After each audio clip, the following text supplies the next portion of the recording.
The cold bore shot. It's an important one. How important? Well, it depends on the scenario.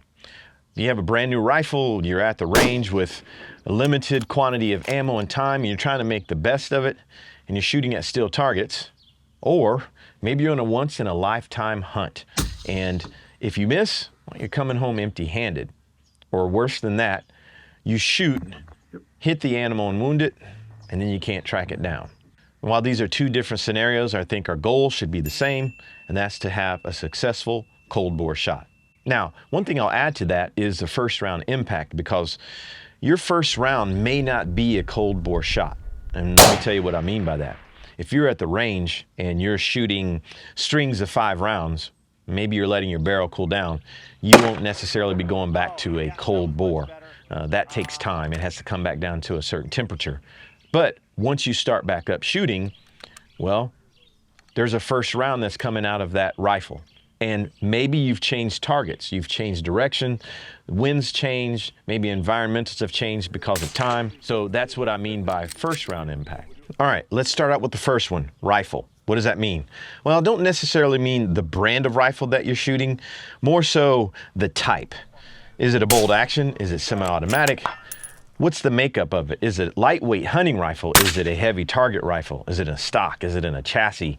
There's a whole lot of things. Barrel length. We could also think about caliber, because that will affect what happens downrange. Going beyond that, let's think about other things. Optic, bipod, other accessories that are attached to the rifle. Are these things on properly? Are they secured down?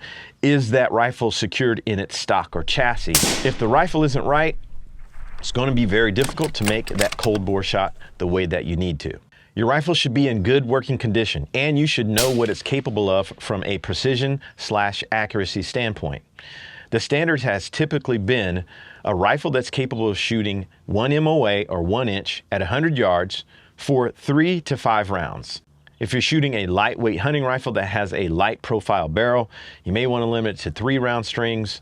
A good target rifle or general rifle should be able to shoot 5-round strings. And some rifles should easily be capable of a good solid 10-round string and holding that type of precision. Now, we've had that standard of accuracy for a long time, and I believe it's actually shifted, and it's moved down from 1 MOA to 3/4 MOA or even half MOA. The better your rifle shoots, the better your odds are at having a good, successful cold bore shot. Now, let's talk ranging/ballistics. And I think this is something that is overlooked pretty often. And I don't necessarily mean the ballistics portion. The ballistic portion hinges on inputting correct data, including that about your rifle, ammo, atmospherics, and other shooting conditions. Anything input incorrectly will make missing your target more probable. Ranging is important because even if you have all that information input correctly, if your range is off, that will result in a miss. And as I mentioned before, not all laser rangefinders are created equal, so having an accurate distance to your target is paramount. Next up is the shooter. Assuming we have all that other data and information and setup nailed down, we are still the wild card.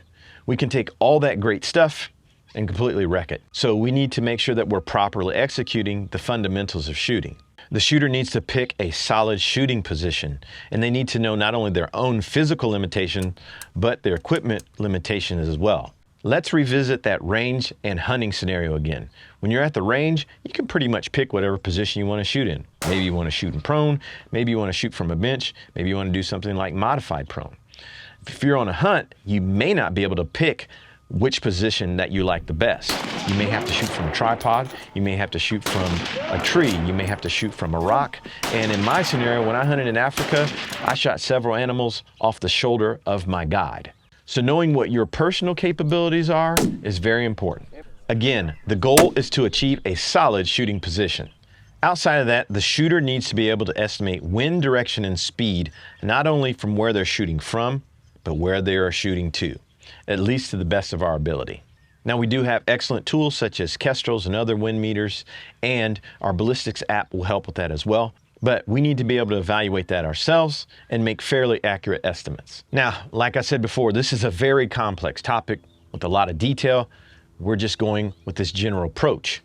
With that, let's head to the range and see if we can make a cold bore shot. Okay, we're getting close to the moment of truth. We're at the range. We're going to take a cold bore shot. We're going to go through the process. So let's briefly cover the things that we talk about in basically those three different segments. First of all, rifle department. We want a good quality setup, good rifle, good optic, bipod. Everything that supports this should be right. It doesn't matter what brand that you get. Caliber, that's a thing of choice too. Now you obviously want to have the right caliber for the distances and what you're trying to accomplish, but just make sure that it's good quality stuff.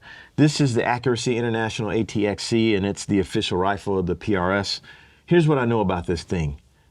It's high-end stuff, and it's right. All the equipment on here is solid, so anything that doesn't happen once I press the trigger and what happens downrange is not likely to be because of the equipment. That's why I like having high quality, good equipment, because it takes out some guesswork, and that means if it's not happening, it's this guy right here. Secondly, ranging and ballistics. Good quality laser rangefinder. You can get a handheld unit. You can use binos like this.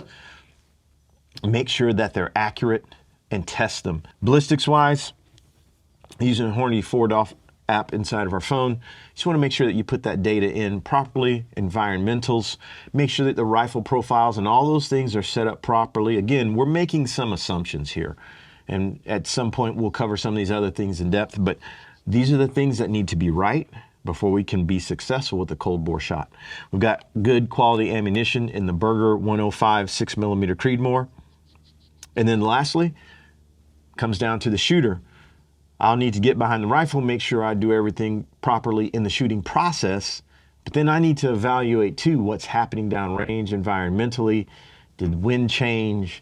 Do I see some things with mirage? I've got to do my part and press that trigger properly as well. So with that, we're ready to take a cold bore shot. We pretty much have everything set up. Let's see what happens.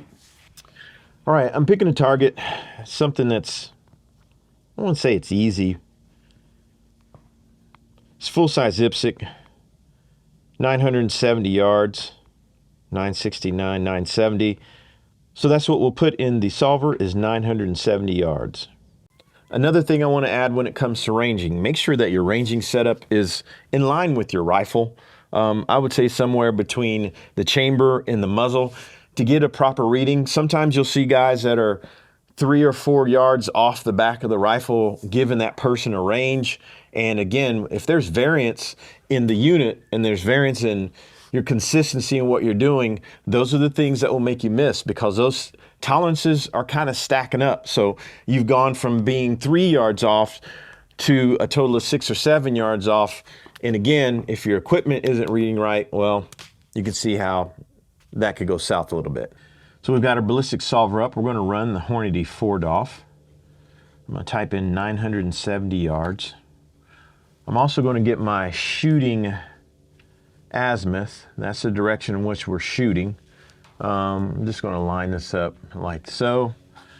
All right, so 970 yards. Wind speed, I've used the Kestrel a couple times. It's about 2 to 3 miles per hour. And the direction is always varying up here. So sometimes it's left to right. Right now it's right to left. I'll put that in, but downrange, that's not necessarily what's happening. So I'll put that in as a guide. It's giving me about roughly 2/10 to the right, which is what I pretty much expected, but I'll take a look again to see what's happening a little further before I press the trigger. But I've got everything set up inside Hornady 4DOF. I've checked environmentals, and if we want to, we can go ahead and look at our temp and our humidity, see what's changed. 17% at 76 degrees. We'll update that. So 970 is giving us a 6.69 or 6.7 come up. Just checking wind a little bit as I feel this direction change. Right to left, a little bit of left to right, kind of out of the front. A little bit of everything. All right, we're about ready to take the shot. Now I'm going to take this shot from the modified prone position, mainly because it's comfortable for me. I don't like to get down prone unless I absolutely have to. You can shoot it from a bench, you can shoot it modified prone or prone. You'll just have to decide which works best for you. Regardless of what position you choose, Again, all your shooting fundamentals need to be executed properly because this is the final piece. This is the shooter or person part of the equation. Assuming all this stuff is right, our rifle is good quality setup, we have all that properly laid out. We've got good range and good ballistics. Again, all that's set up properly. Well, then the rest comes down to us. At that point, we're pretty much the only ones that can mess this up. So, based off that yardage of 970, it's going to be a 6.7. So we're going to dial up to 6.7. Again, cold bore shot. We want to make an impact on that first round. Take your time, make sure you're checking everything. There is no need to rush. 6.7, I'm checking it here visually a couple times, and we're pretty much ready to go. All right, so moment of truth. We're going to check our data one more time. 6.7 is our come up. Got it dialed in at 6.7, one round, again, cold bore. Now, one thing you may want to do is this. Again, we're in no rush. Take a couple dry presses just to make sure you're executing all the fundamentals properly. All right, if you can dry press, dry press. If not, again, make sure you take your time, make sure everything's set up properly. So I'm checking the wind again. All right, the wind's up and down. Just based off of this, I'm just gonna go straight up on this.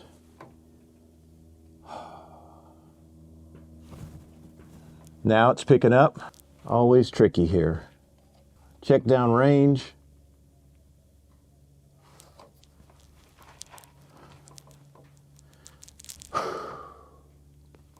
Here we go.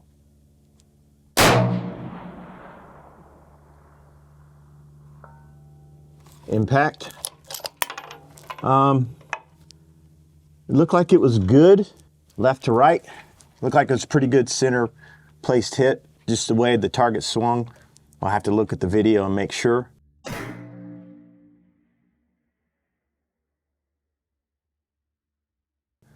But there we go. So we have a successful cold bore shot. Again, our range is 970 yards. Again, this is a full-size IPSC. It's not the most challenging target size, but still can be missed and can be missed pretty easily. All right, so there you have it. You have your cold bore shot. Call this one and done. And we're going to do more of these. And what it looks like is this. We're going to come out, cold bore. We're going to shoot at a specific target with a specific rifle and ammunition. And if I hit, then I get to pick a different rifle, position, cartridge the next time out. And if I miss, I have to keep shooting the same rifle with the same rounds at the same distance, same target until I get that first round hit. And that will get challenging as target sizes grow, shrink, wind conditions change, everything. You never know what's going to happen. So hopefully you found this a little bit helpful. You could see some of the challenges involved with cold bore shooting. And it is that thing that I think sometimes we take for granted, that we really should practice that, and it should be something every time we come out, we want to make that first round count, because that can set the pace for the rest of your entire shooting session. So with that, we'll see you guys on the next video.